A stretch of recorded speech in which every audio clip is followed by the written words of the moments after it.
This is the Tiesfong M10Max 4-channel dashcam.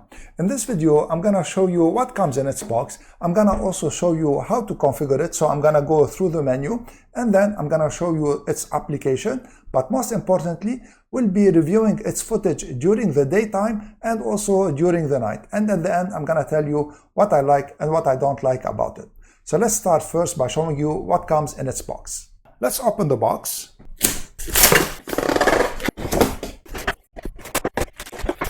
So this is everything you get in the box. You have USB-A to USB-C cable, Velcro tape, clips for the cable, a prying tool, anti-static film, CPL filter, suction mount, and you have some adhesive here tapes that is double-sided. And this is the cigarette lighter power cable. This is the rear cam with its cable, and this is the front cam, and these are the two side cams, and this is the user manual.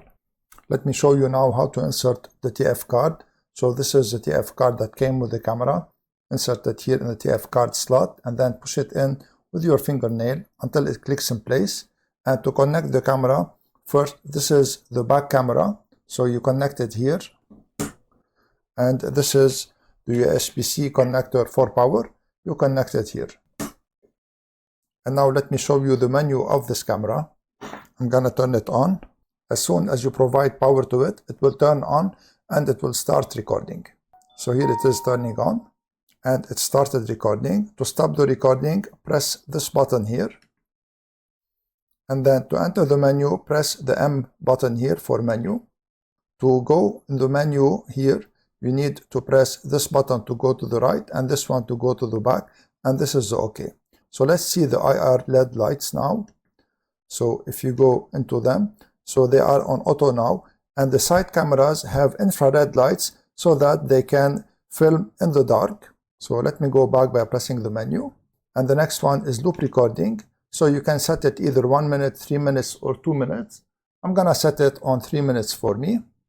And then the G sensor, and I advise you for the G sensor to always keep it on low. So now it is on low. You can change also the language of the dash cam. I'm gonna keep it on English for me. And also the volume, it is in the middle. This is a screensaver, and I advise you strongly to enable the screensaver so that the screen of the camera don't distract you while you're driving. So here I put it on 1 minute. Clock setting, in case you need to set the clock. Here I already set the clock. If you want to format the TF card, format it here. Always before first use, format the SD card. And if you want to reset the dash cam, you select this and you reset the dashcam. There's another page for the menu. So I'm gonna tap on M here to go to the other page. So here you can check the GPS status in case you are outdoors. Now I am indoors, so I don't receive any GPS. Let's go back. And the speed adjustment, this is where you can put the fault tolerance for the speed adjustment. So it is plus or minus 5 kilometers per hour, which is very good. And the speed unit, in case you are in the United States or in the imperial system, you can set it to miles per hour. Here I am in Canada, so I put it on kilometers per hour. And here you can change your time zone. And you can also choose the daylight saving time. And for me, I put it on.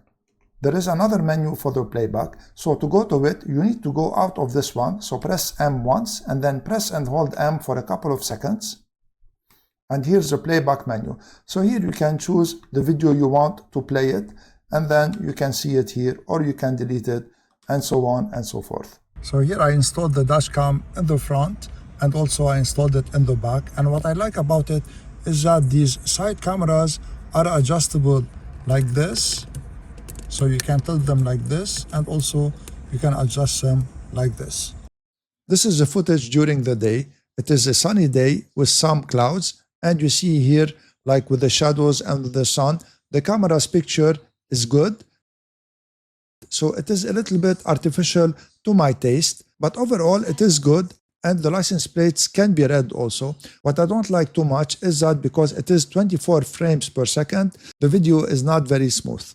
The rear camera's picture is really good and it copes well with the changing light. So even with direct sunlight, it is still good. And the details are here and you see everything clearly. The left side's camera picture is really good. So it has a wide angle and it shows you all the details. I find that the colors are a little bit oversaturated, but this is not a big deal, and overall I like the picture of the left side camera. The right side's camera has also a good picture.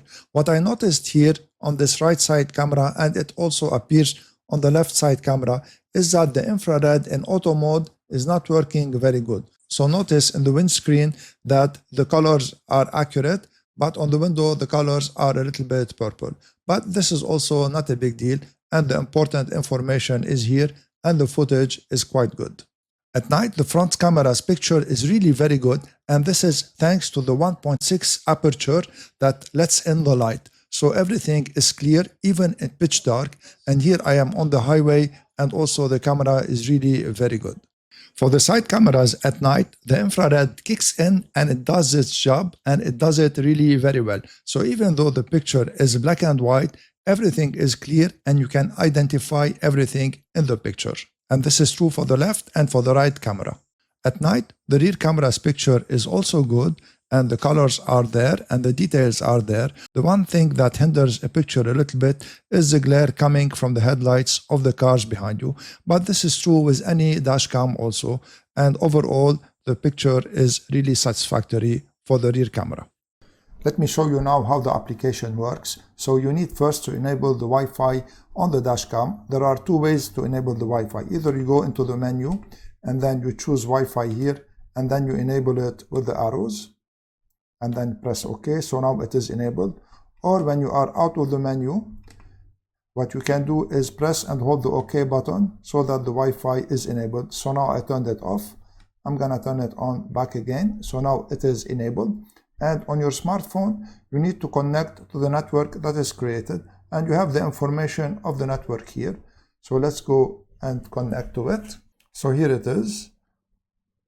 It will ask you for the password, and the password is also shown on the screen here of the dashcam. When you connect to it, you need to install an application called Dashcam. Here I already installed it, so I'm gonna go and open it. So here it is, TSCam, and when you install the application, it will discover the dashcam automatically because you already connected to the Wi-Fi. So when it discovers the dashcam, you need to tap on Connect DVR, and this is the application. It is really a basic application. So here you have the cameras of the dashcam. You can toggle in the cameras this way here, and also you can stop and pause the recording by pressing this button.